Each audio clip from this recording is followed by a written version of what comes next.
Hello, हाय, नमस्कार मित्रांनो. आम्ही आज आलेलो आहोत भामरागड ह्या जवळपास पोहोचलेलो. आणि भामरागड इथून किती किलोमीटर आहे आणि किती लांब आहे हे दाखवणार आहोत मित्रांनो. इथे बघा, इथे बोर्ड लागलेली आहे. आता इथून गेलो तर एका मिनिटात पोहोचू शकतो, इतकंच आपण जवळ पोहोचलेलो आहोत.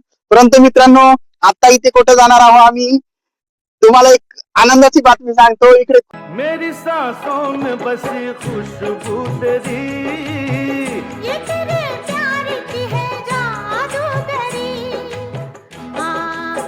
तर मित्रांनो, हे बघा आम्ही कसा निघालो प्रवास करत. आणि प्रवास करता करता हे बघा, आमचे जे हरीश भाऊ आहेत, आम्हाला ड्रायव्हिंग करून नाही का 6-7 ते 8 तासापर्यंत आम्हाला इथं भामरागड पर्यंत पोहोचवले. आणि इथं सोबतच विकू दादा पण आहेत. आणि हे बघा, तुम्हाला दाखवू शकतो आपलं दृश्य जे आहे इथलं भामरागडचं. इथलं जे त्रिवेणी संगम आहे, ही हेमलकसा नाही, त्रिवेणी संगम आहे. तर त्रिवेणी संगमचे काय आहे दृश्य ते दाखवणार आहे मी. तर हे बघा, माझे जे छोटे बंधू आहेत, मोनाल दादा हे पण जात आहेत आणि समोर मेंढी पण आहेत. अशा पद्धतीने आहे त्रिवेणी संगम आहे. आणि विकू दादा, चला ना तुम्ही त्रिवेणी संगम बघायला. तर मित्रांनो बघा, हा त्रिवेणी संगम मध्ये हे त्रिमूर्ती आहे. हे त्रिमूर्ती आहेत. हे त्रिमूर्ती पण दाखवण्यात आलेले आहे तुम्हाला या व्हिडिओच्या माध्यमातून. तर अशा पद्धतीने मी जे काही दृश्य आहेत मित्रांनो, हे सगळं दृश्य दाखवणार आहे. दृश्य म्हणजे हा अशा पद्धतीने आहे.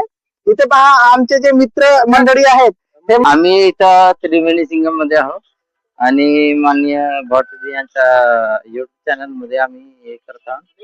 हा खूप थंड पाणी आहे. देखे बरतोला हाय रे सजनिया, तरसत है मोर नैना.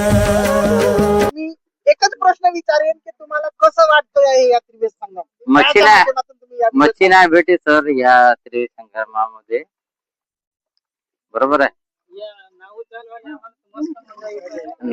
सर्वात प्रथम नमस्कार. आज आम्ही पहिल्यांदाच भामरागड या तालुक्यात आगमन झाला आमच्या. माझ्यासोबत एक माझा मित्र आहे, प्रदीपजी नरोटे आणि धर्मेंद्रजी हारामे. आज आम्ही पहिल्यांदाच या त्रिवेणी संगम मध्ये या नावचा आस्वाद घेत आहोत. या नाव चालवत असताना असा एकदम आनंद वाटत आहे की आपल्याकडे असा पाहायला मिळत नाही.